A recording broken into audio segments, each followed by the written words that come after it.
Tugasku menemanimu.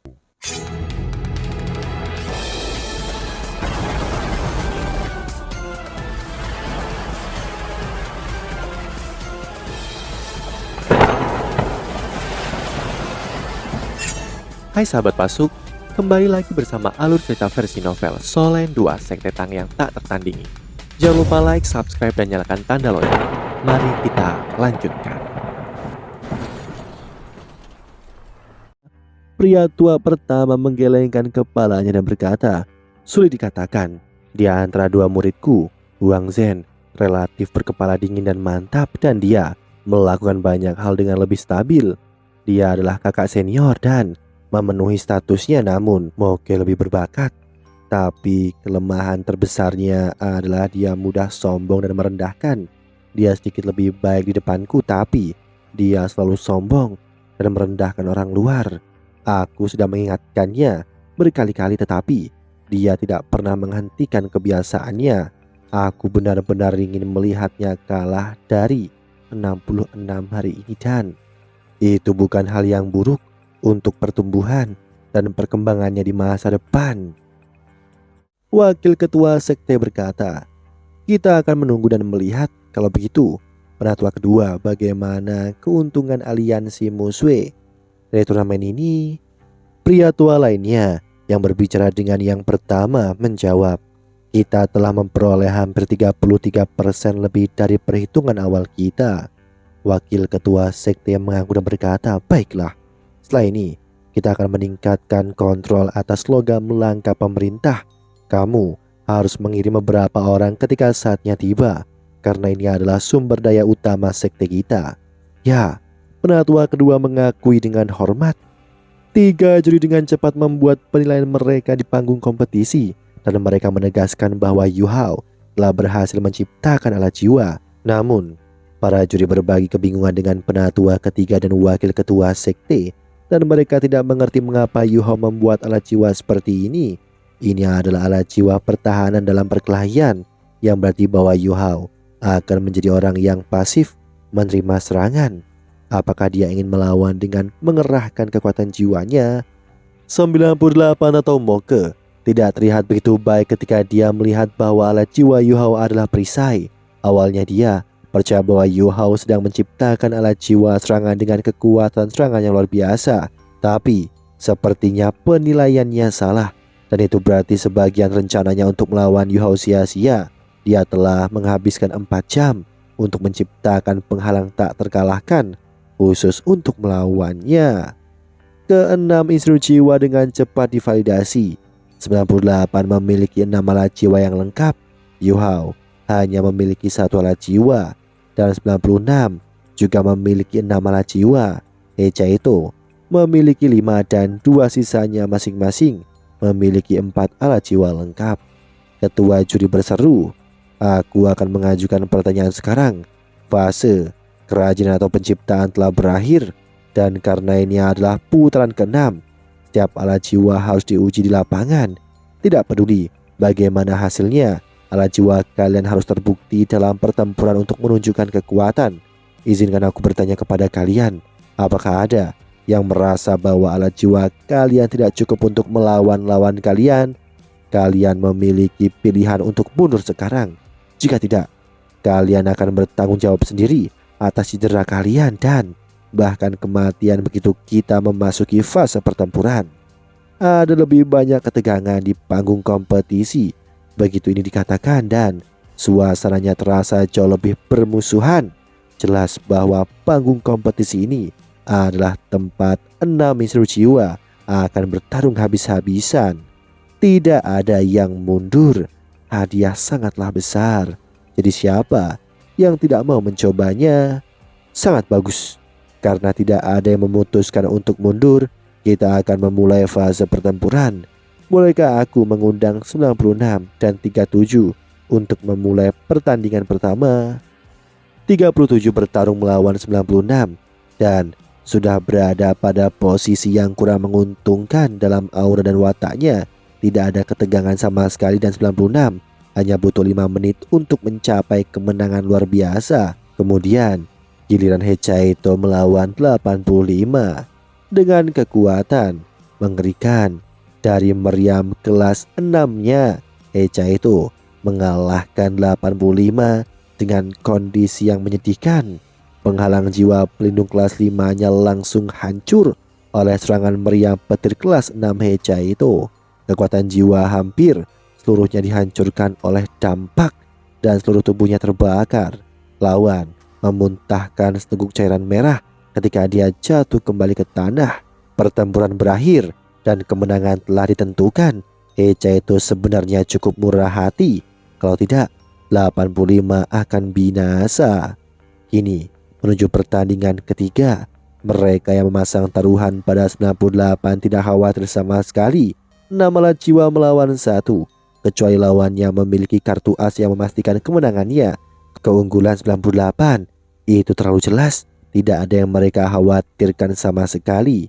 Yuhao tersenyum, tetapi senyumannya terasa sedikit dingin. Pejabat mendorong kursi rodanya ke panggung kompetisi dan 98 melangkah ke panggung di sisi lain, sepenuhnya dilengkapi dengan 6 alat jiwanya. Tatapan mereka bertemu dan ujung mulut 98 membentuk senyum. Apakah kau merasakan tekanan sekarang? Anak kecil, menyerahlah. Aku tidak akan membunuhmu.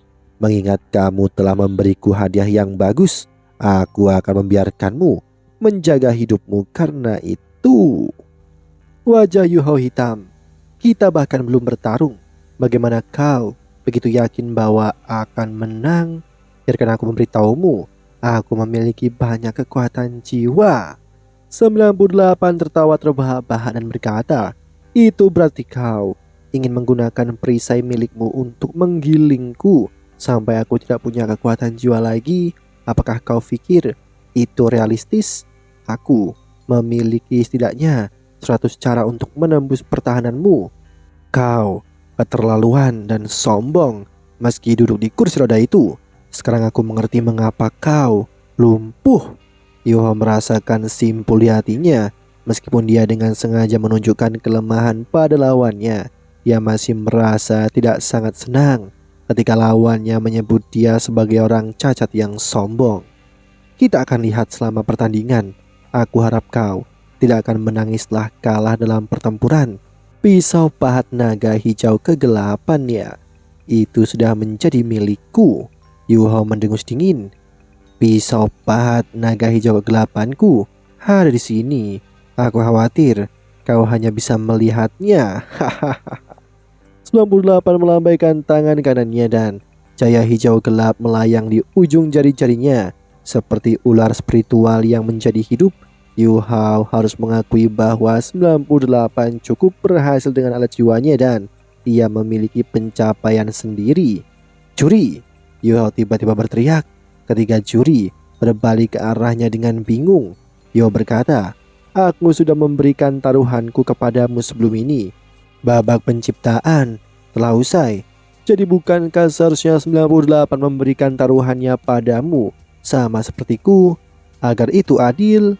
98 merasakan wajahnya membeku sesaat, tetapi dia dengan cepat kembali normal. Dia dengan murah hati mengungkapkan pisau naga hijau kegelapan di tangannya dan berkata, bawa pergi kalau begitu. Lagi pula itu akan kembali kepadaku sebentar lagi. Yuhao dapat dengan jelas merasakan bahwa 98 tidak sanggup berpisah dengan pisau pahatnya. Ketika juri atau wasit mengambilnya, mereka memasuki panggung kompetisi. Yuhao menempatkan perisainya rata di atas kakinya dan dengan lembut melambai permukaannya. Ekspresi gelisah di wajahnya berangsur-angsur hilang dan dia akhirnya menunjukkan senyum percaya diri. Dia benar-benar yakin bahwa perisai ini adalah salah satu alat jiwa paling sukses yang dia buat sepanjang hidupnya dan menamakannya sebagai perisai adjudikasi. Apakah kalian sudah siap? Para juri bertanya dari kursi tinggi mereka. Aku siap. Baik Yuhao dan 98 merespon pada saat yang sama. Penghalang pelindung panggung kompetisi diaktifkan. Yuhao mengangkat perisai di tangannya. 98 tampak santai dan dia mengangkat perisai jiwa yang tampak aneh dengan tangan kanannya. Pertandingan dimulai. Babak pertandingan final 6 besar dimulai dengan pengumuman juri. Yuho mengangkat perisainya ke depannya, namun tidak ada cincin jiwa pun yang bisa dilihat di tubuhnya. Di sisi lain, suara siulan bisa terdengar di bawah kaki 98 ketika dua cincin jiwa kuning, dua ungu dan dua hitam naik. Kekuatan jiwa yang padat segera beriak dari tubuhnya. Dia sama sekali tidak tergesa-gesa untuk menyerang, sebaliknya dengan mengambil beberapa langkah ke depan saat dia meletakkan meriam jiwanya di bahunya. 98 menyalurkan kekuatan jiwanya. Meriam jiwa di bahunya meletus dengan cahaya hijau. Tampaknya ada garis-garis hitam udara yang beredar di sekitar mulut meriam. Yuha menyembunyikan tubuhnya sepenuhnya di balik perisainya. Cahaya biru berkilau di perisainya dan cahaya redup bisa terdengar, meningkatkan area pertahanan efek. Perisai itu memiliki penampilan luar yang cukup mengesankan dengan mata telanjang, namun para penonton yang telah memasang taruhan pada Yuho merasa harapan mereka berkurang. Bisakah dia benar-benar berurusan dengan kekuatan jiwa lawannya dengan perisai itu? Mereka menyaksikan cincin jiwa Yuhao pada saat ini. Dia memiliki dua cincin jiwa kuning, dua ungu dan satu cincin jiwa hitam. Ini adalah kombinasi cincin jiwa yang optimal, tetapi ia hanya memiliki 5 cincin. Dia adalah seorang raja jiwa, jadi bagaimana dia bisa memenangkan perang atau pertempuran melawan seorang kaisar jiwa? Kekuatan jiwa kaisar jiwa setidaknya 2 atau bahkan 3 kali lebih banyak daripada raja jiwa. Yuhao menggunakan imitasi untuk menutupi warna cincin jiwa yang sebenarnya. Meriam jiwa 98 ditembakkan dan sinar merah gelap membentang ke udara, menyapu Yuhao. Di dalam ruang tamu pusat, penatua ketiga bergumam, "Aku ingin melihat bagaimana orang ini akan membela diri terhadap meriam dekomposisi korosif Moke dengan efek pisau pahat naga hijau kegelapan. Meriam dekomposisi korosif ini akan dianggap sangat kuat, bahkan di antara alat jiwa kelas 6. Ini sangat eksplosif. Sifatnya yang terus-menerus merusak merupakan atribut terkuatnya. Tidak peduli apa efek daya serap yang dimiliki perisai, itu hanya dapat berpengaruh pada entitas material. Bagaimana dia akan membela diri?" Yuhao membuktikan bagaimana dia bisa membela diri di panggung kompetisi. Dia meletakkan perisainya di depannya dan mulai mengucapkan sesuatu dengan pelan. Perisai itu menghalangi pandangan semua orang dan matanya tiba-tiba berubah menjadi abu-abu. Penonton menyaksikan sinar dekomposisi korosif akan mencapai perisainya. Garis abu-abu tiba-tiba meledak dari tubuh Yuhao dan mengembun menjadi bola kabut. Perasap yang menghalangi gerakan maju sinar dengan begitu saja. Serangkaian suara berderak bisa terdengar saat uap naik dari panggung kompetisi. Yuhao tidak bergerak sama sekali, tetapi kerangka hitam tiba-tiba muncul di hadapannya. Kerangka itu tampaknya telah dipanggil entah dari mana dan kabut abu-abu menghalangi sinar cahaya untuk sesaat sebelum kerangka hitam itu dengan paksa turun tangan. Kerangka hitam itu dengan cepat berubah menjadi hijau kehitaman. Tepat setelah itu dia mengeluarkan suara deras dan menyakitkan yang membuatnya seolah-olah itu bisa runtuh kapan saja. Saat Yuho terus melantunkan mantranya, aliran udara abu-abu terus melonjak dari tubuhnya, mengalir ke kerangka hitam. Setelah menyerap aliran udara ini, kerangka itu mulai terhuyung-huyung. Semua orang merasa heran ketika menyaksikan adegan ini. Apakah 66 tidak berencana menggunakan alat jiwanya untuk mengambil serangan 98? Bukankah dia jelas menggunakan kekuatan jiwa bela dirinya? Apakah jiwa bela dirinya skeleton? Selanjutnya, apakah dia memanggil kerangka di luar tubuhnya?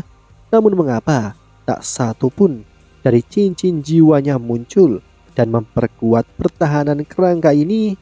Sementara semua orang tercengang, Yuhao sendiri agak heran ketika dia menggunakan penujuman yang diberikan gurunya kepadanya. Ia merasa itu agak tidak sesuai dengan mata rohnya. Kekuatan spiritualnya relatif kuat sekarang. Saat dia merasakan sesuatu yang tidak beres, dia segera menarik mata rohnya bersama dengan cincin jiwanya. Selain itu, dia tiba-tiba merasa seolah-olah Sesuatu dalam benaknya telah hancur. Tepat setelah itu dia merasakan jejak pencerahan bersama dengan sejumlah besar informasi yang memenuhi lautan spiritualnya. Setelah beberapa saat terheran-heran, dia segera menggunakan kekuatan spiritualnya untuk sementara menyegel potongan-potongan informasi seperti memori ini di lautan spiritualnya. Pada saat yang sama, dia terus melantunkan mantranya. Adegan aneh mengejutkan seluruh hadirin. Di bawah mata semua orang yang hadir, sebuah cincin jiwa abu-abu diam-diam bangkit dari kaki Yu Hao. Benar, cincin jiwa abu-abu yang dipenuhi dengan keheningan yang mematikan. Begitu itu muncul, sepertinya semua cahaya di dalam aula emas telah menghilang. Sosok cangkung dan samar muncul di belakang punggung Yu Hao. Meskipun itu hanya bayangan hitam dan fitur wajahnya tidak bisa dilihat dengan jelas, aura tak terbatas yang datang darinya mengejutkan seluruh ruang. Praktis, semua orang yang duduk di tengah ruang VIP berdiri. Pada saat yang sama ekspresi mereka bingung. Bahkan wakil sekte perempuan tidak terkecuali dalam hal ini. Mereka semua dengan cepat pindah ke jendela menatap Yu Hao. Yu Hao merasakan inderanya segera berubah begitu cincin jiwa abu-abu muncul. Berbagai mantra hukum ilahi penujuman yang diberikan oleh ahli nujum bencana Yilai Kese kepada jadi masa lalu mulai muncul dengan jelas dalam benaknya. Yu Hao kini mengangkat perisai dengan tangan kanannya. Dengan jeda singkat ini, kerangka di depannya telah meledak dan berubah menjadi pecahan kecil karena meriam dekomposisi korosif.